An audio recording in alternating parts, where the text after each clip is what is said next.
Vídeo explicativo. Neste vídeo explicativo, vamos aprender a respeito dos pais da igreja e a respeito mais do Concílio de Nicéia e o Cânon. Permita-me apresentar alguém que ansiava morrer por Jesus ou pelo Cristo.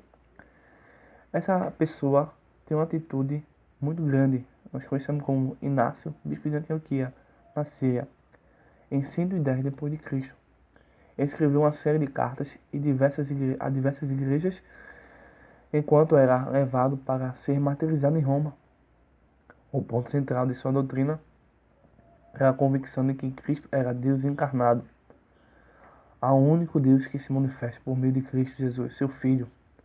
Outra fonte é ainda mais específica. Inácio falava a respeito de Jesus como Filho de Maria e Filho de Deus. Jesus Cristo, nosso Senhor, e chama Jesus de Deus encarnado. Na verdade, chega a referir-se a ele como Cristo Deus.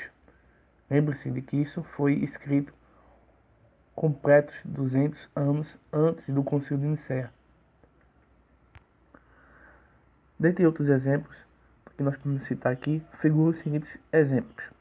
Policarpo de Esmirna, discípulo do apóstolo João, enviou uma carta à igreja de Filipos entre os anos 112 e 118 depois de Cristo.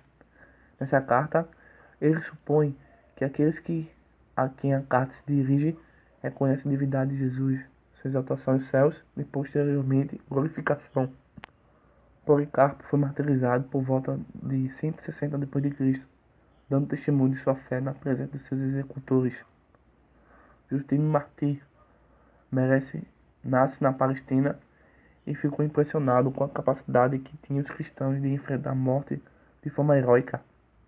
Quando ouviu o Evangelho, converteu-se ao cristianismo e se tornou defensor da fé que amava. Diz que Cristo fora filho e apóstolo de Deus Pai e mestre de todos. Nasceu em torno do ano 100 depois de Cristo, sendo martirizado em 165 depois de Cristo. Irineu, outro exemplo do nosso argumento pré-niceno, antes de Nicéia, que afirma que Jesus era Deus, é um homem chamado Irineu. Tornou-se bispo de Leão em 177 depois de Cristo. Passou grande parte de sua vida combatendo a heresia do gnosticismo, algo que nós vamos examinar em alguns momentos nos nossos vídeos. A essa lista poderíamos acrescentar mestres como Tertuliano, que nasceu em 150 e morreu em 212 depois de Cristo, que 100 anos antes de Constantino defendia que Cristo era completamente humano e completamente divino. Dezenas de outras obras escritas nos primeiros séculos provam que a igreja primitiva decretava 100% a divindade de Jesus. Suas convicções estavam alicerçadas nas escrituras do Antigo Testamento e do Novo Testamento, cuja autoridade já era aceita pela igreja durante os 2 séculos e meio que antecederam o Concílio de Nicéia. A opinião quase universal da igreja era favorável à divindade de Cristo, tal qual ensinavam as escrituras. Ou seja, já se acreditava e se ensinava a respeito da doutrina de que Cristo era 100% Deus e 100% homem. O Concílio de Nicéia só veio desmascarar e condenar as heresias que estavam contra essa doutrina. A respeito do Concílio de Nicéia e a questão do cânon do Novo Testamento, nós sabemos que o Código da Vinci, assim como muitos outros textos ocultistas e seitas do Brasil e fora do Brasil, ou algum movimento semelhante a diário, afirma que Constantino e seus representantes decidiram atentar o seguinte: os dados históricos sobre Nicéia não trazem prova alguma de que Constantino e os representantes tivessem sequer discutido os evangelhos gnósticos ou qualquer outra coisa a respeito do cânon. Por mais que tratasse, não achei uma única linha nos documentos de Nicéia que registrassem algum debate sobre os livros que deveriam ou não entrar no Novo Testamento. Praticamente tudo que sabemos sobre Nicéia vem do historiador Eusébio, tá certo? Ora, nem ele, nem mais ninguém, a qualquer sinal de tais assuntos tivessem sido debatidos. 20 decretos foram promulgados em Nicéia, e o conteúdo de cada um deles ainda era disponível. Nenhum único diz respeito ao cânon. Por sorte, consegui rastrear a fonte desse engano. O barão de Holbach, em Ex Hominem, descreve a definição dos evangelhos autênticos e espúrios não foi debatida no primeiro concílio de Nicéia. Essa história é fictícia.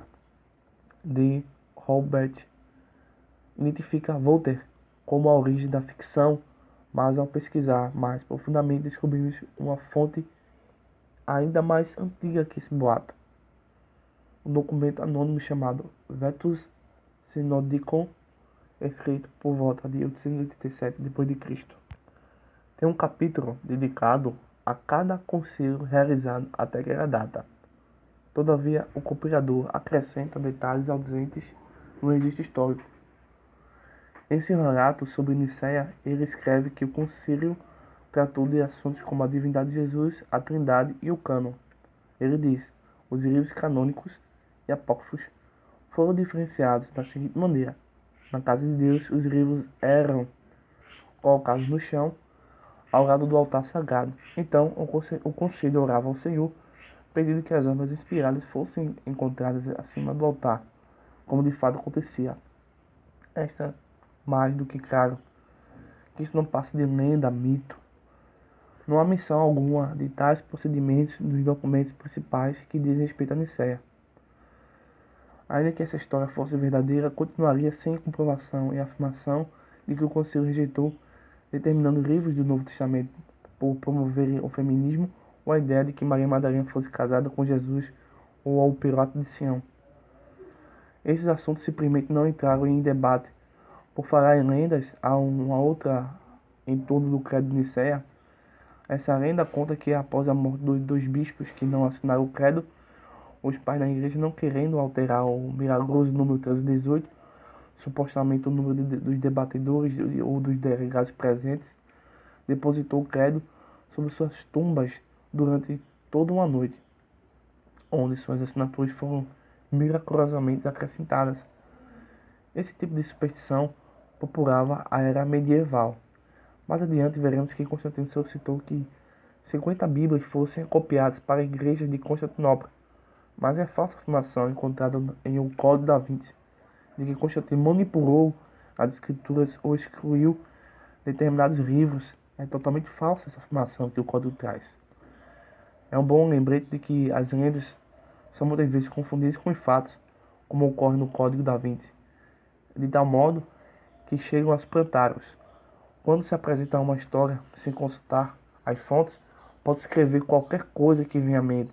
Infelizmente, muitos incautos, sem conhecimento devido, acabam por esse caminho de uma teologia aberta e enganado pelo príncipe das trevas, herdeiro deste mundo. No panteão das falsificações, o Código da Vinci está bem ao lado das aparições de Elvis e lendas extraordinárias inventadas pela mente humana. Então que Deus abençoe e que tenha misericórdia de todos nós. Até o próximo vídeo.